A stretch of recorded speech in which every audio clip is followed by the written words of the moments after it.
Hello, ladies and gentlemen, and welcome back to the Sport Optics Studio. I am one half of your favorite host, Jace. And I'm the other half, Sean. And today we're going to be talking to you about another very important topic that me and Sean get to talk about with customers on the daily, and that is how to choose the perfect reticle for you and your application. And it kind of breaks down into, I'd say, three main categories. You've got your simple hunting style reticles, and you've got, I guess it doesn't really have a name, but like an enhanced, more of a simple reticle, not numbered. And then there's your standard kind of Christmas tree style. It's got numbers, it's got wind, it's got elevation, it's got all different types of stuff. It's got, man, it depends on the reticle, but there's a lot of stuff that goes into those more complicated reticles. Yeah, and as a little bit of a disclaimer, at the end of the day, reticle is largely personal preference. So while there are certainly reticles that are better suited for certain situations, if you want to go buck wild and go completely 180 and do something different, you totally can if that works for you. Yeah, so some people, they will prefer a simple reticle for hunting, and some people, like some of the guys out west, sometimes they will prefer a little bit more complicated of a reticle because they're going to be taking longer shots and they want that wind and elevation built into it. So different strokes for different folks, as they say. Yeah, and this actually being one of my personal rifles here in front of me has specifically it's a Z5 model, and this scope has just a plain old Plex reticle. Now, the Plex style reticle, you may have heard that term tossed around. That is just your plain old simple crosshairs that Pappy had in his Redfield back in the day when you were a kid, right? It's about as simple can get. It's an excellent option for, let's be honest, most hunters out there that aren't taking super far shots. As long as your shot is, I mean, realistically, at the end of the day, if you're sub 300 yards, maybe even further, and you have a decent bullet with a decent ballistic coefficient, as long as you have a good zero, and you might need to hold an inch or two one way or the other, but a simple Plex reticle is going to get the job done for you in a lot of scenarios. And along the category of simple reticles, as far as hunting goes, they have the G4 reticle, that G4B, I believe, yes, is the one that Vortex makes. Yes, which is an awesome reticle, one of my favorite. It's essentially a variation of like a German number 4, where you have kind of just the post, and then you have a floating dot in the center. That's a highly underrated, fantastic reticle. Just had to throw that out there. And there are a bunch of variations of the traditional German number 4, which is typically at the 3, 6, and 9 o'clock position. You're going to have a thick post, and that helps draw your eye in towards the center, where they'll have either a dot or a cross or something. And then the top end is either a very thin line or just completely open, so you can really see what you're looking at through the scope.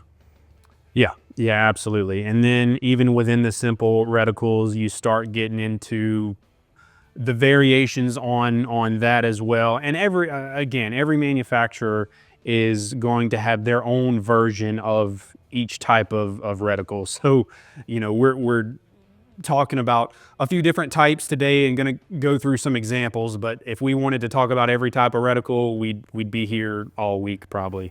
Like Swarovski even themselves, on top of having just the Plex, they have variations that have just wind holds, which they refer to as their 4W, or even just a couple little elevation holds right under your center point of aim.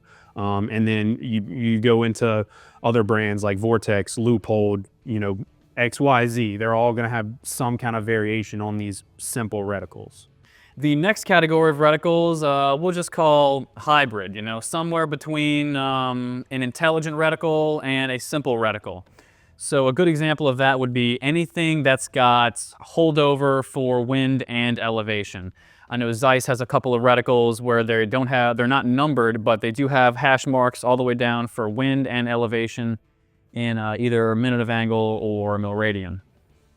Yeah, and that's another potentially really excellent option for a lot of hunters, you know, guys that you don't want a super obtrusive reticle like the Christmas tree style. They want something a little simpler where they have a little more of a clear image, but they need a little extra intelligence in there because, you know, maybe they're shooting longer distances. They still need an elevation hold or a wind hold. Maybe whatever cartridge they're using is a little heavier, so they have to compensate a little more.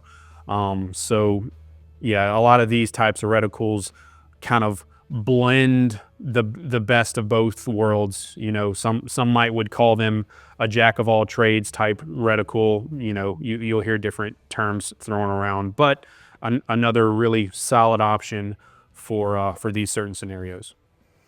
And the next category, I would call it anything that's kind of a Christmas tree style reticle. So we're talking elevation, wind, you've got actual numbers in the reticle for minute of angle or mil radian. So you don't even have to dial at all if you don't want to. And these are mostly going to be in first focal plane. So you increase the magnification and the reticle is going to increase in size in relation to the target, which means all the holdovers in the reticle will remain true regardless of the magnification. We have a first versus second focal plane video on more details on that if you want to take a look at it. And again, no matter what brand you're looking at for these types of reticles, every brand is going to have their own flavor of it. Vortex has theirs. Nightforce has several versions. Their most popular being what they call the Mil XT. Kahles has the Skimmer series.